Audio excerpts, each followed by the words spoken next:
Landing on the volcanic lava world of Mustafar, the recently anointed Sith apprentice Darth Vader asks his astromech to stay with his ship, whilst he followed the orders of his master Darth Sidious.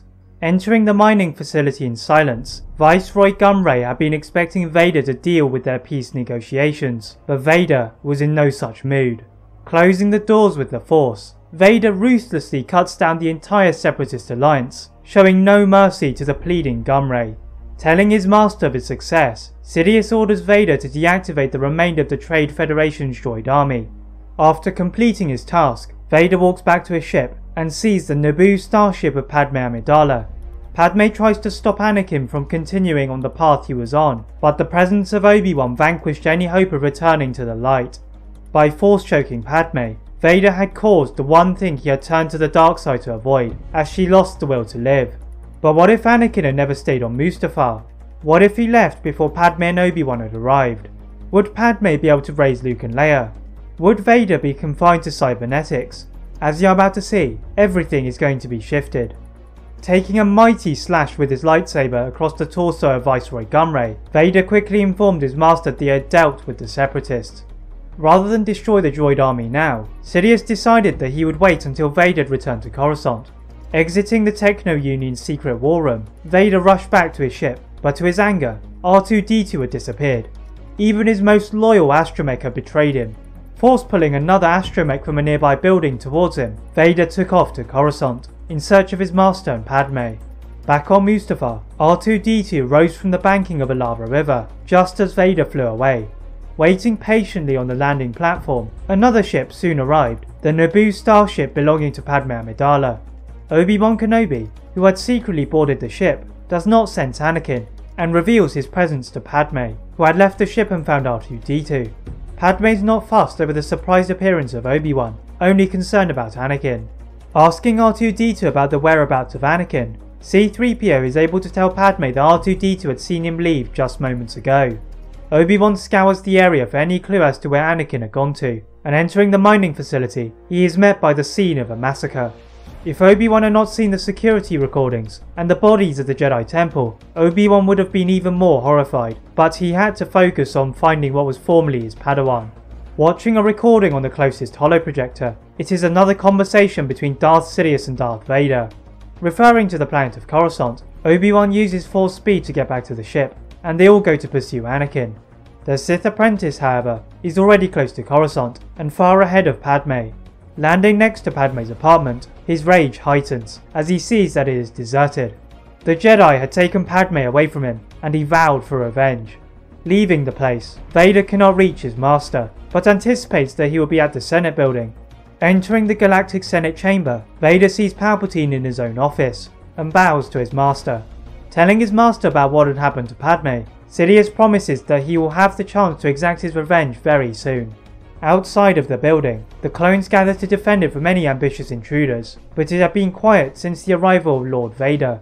Their moment of peace is disturbed by a sleek ship passing overhead, and one commander reports this to Lord Sidious. Sidious allows their passage through, and he waited. Inside of the ship, Padme had no intentions of interacting with Lord Sidious, as she was about to give birth to her children. With the aid of her handmaidens and medical droids, they reconvene in Padme's apartment, where she delivers Luke and Leia. Yoda and Bail Organa soon arrive, after receiving the news from Obi-Wan, and they have to decide what to do next. Yoda wants to separate the children for their safety, but Padme is adamant in keeping them together, as she still felt the light in Anakin. Yoda is skeptical, and asks Obi-Wan for his view. Obi-Wan walks to a holoprojector, and tries to contact former Jedi Padawan Ahsoka Tano. In spite of the entire Venator-class Star Destroyer billowing with smoke, the holoprojector somehow remained intact, and the beeping sound is picked up by the strong senses of Ahsoka. Using the Force, she lifts the holoprojector in front of her, and she is soon joined by Rex. Obi-Wan talks to Ahsoka about helping to raise the twins, and Ahsoka is reticent at first. In the end, she agreed to do this duty as a citizen, not a Jedi. Ahsoka drops her lightsaber to the ground, and along with Rex, joined Obi-Wan on Bail Organa's ship. Yoda quickly departs into his exile, but everyone else decides they should not stay on the same world for too long, fearful of the new Empire. Still on Coruscant, Sidious had been wrong about the Jedi pursuing him, and Vader was displeased. An opportunity to eliminate the Jedi had slipped away, and with that, Padme as well. Vader used his raw power to destroy their surroundings, and Sidious cackled in delight. Walking through the destruction his apprentice had caused, Sidious guided his apprentice to his ship, and together they headed for a Star Destroyer. Looking at the planets around them, their reign of terror had just begun. Over the following years, Palpatine, Vader and the ruthless Empire conquered the planets, leaving the pockets of rebellion cells little time to mobilize. Senator Organa had been at the forefront of the rebellion, as he had managed to keep most of the Empire away from his home planet of Alderaan, and he had assisted in safeguarding any Jedi who had escaped Order 66, including Obi-Wan Kenobi. The former Jedi Council member and Ahsoka Tano had started to train Leia and Luke Skywalker in the Force, just as exiled Grandmaster Yoda had instructed them to do. The problem was, they were struggling to hide their presence in the Force from the Empire. Ahsoka had run into an Inquisitor on a mission from Senator Organa, and despite killing the dark side user, they were now being hunted. With no other options, they are forced to join Yoda on Dagobah. Evading many Imperial destroyers and starships, Ahsoka, Obi-Wan, Luke and Leia make it to the mysterious planet. They land smoothly in the middle of some swampland, but they are not greeted by Grandmaster Yoda, rather by the voice of Qui-Gon Jinn. Having undergone more training after the Clone War, Obi-Wan was beginning to communicate with his former master, and he guided them to Yoda's hut. The Grand Master had not been expecting their presence so quickly, and he berated their lack of patience. Nonetheless, with the Empire growing stronger, and the Sith not relenting, Luke and Leia had to start the second phase of their training, with Padme occasionally visiting when she was not busy assisting the rebellion. With their accelerated training, Qui-Gon and Yoda soon subject Luke and Leia to the Cave of Evil. Entering the cave, they both have the same fears, not of Vader, but of the Emperor. Yoda chooses to reveal the identity of their father after they leave the cave, and Luke and Leia are shocked that Padme had not told them. Like Padme, they refuse to believe that Vader could not be saved. Flying back to the rebellion's rendezvous point, their abilities are a welcome addition to the struggling group. The Empire's firepower was becoming impossible to contend with, and the Death Star was wiping out planets with a disturbing ease. The newly trained Force users are immediately put into a strange meeting, with plans to infiltrate and destroy the Death Star. Suddenly, the rebel fleet begins to shake, causing the rebels to fall over and slide to the walls.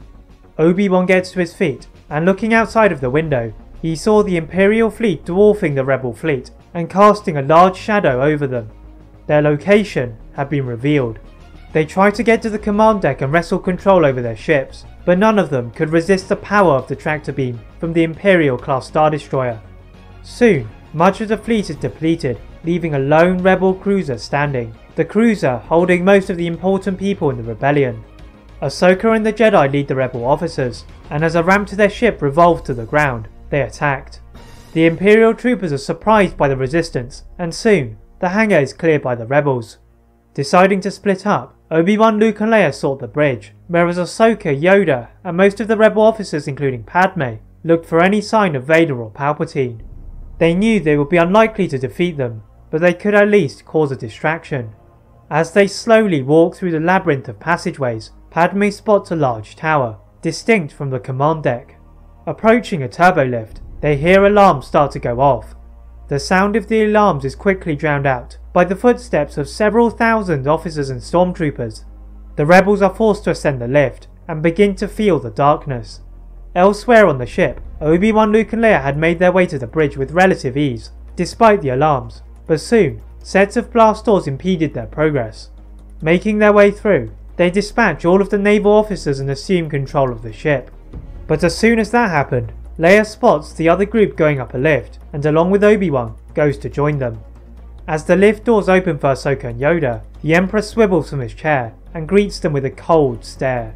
Ordering Vader and his royal guards to eliminate them, Vader emerges from the shadows. Yoda force pushes the royal guards into a wall, and Ahsoka and himself begin their attack. Even though they're trained on Dagobah, the light side wielders were struggling against a fully powered Vader. Finally managing to force push both of his opponents next to the guards, Sidious cackled until the lift doors opened again. Out stepped Obi-Wan, Leia and Padme, and Vader paused. Palpatine stood from his chair and shocked his apprentice, ordering him to attack. But instead, Vader went for his master. The two frantically duelled, with the Jedi confused as to who to attack, but decided on Palpatine first. The Sith Lord is taken down through their combined efforts, with Yoda dealing the killing strike. They had no time to celebrate, as Vader attacked Obi-Wan, furious at keeping Padme away from him for so long, and dropped into his knees. Obi-Wan had accepted his fate, until Padme stood defiantly between the two, and pleaded with Vader to stop, just as she had wanted to do on Mustafar. After a long pause, Vader drops his lightsaber, and bows to Padme for forgiveness, but was met by a pair of stun cuffs behind his back. Watching Vader being taken away, Padme finally had Anakin back. That is it for What If Anakin Never Stayed on Mustafar. If you enjoyed this, please like this video, turn on that notification bell, and if you're new to this channel or my other channel, subscribe for more What Ifs. And as always, leave a comment on what if you'd like to see next, and how I can improve my videos. Thank you all very much for watching, and see you next time.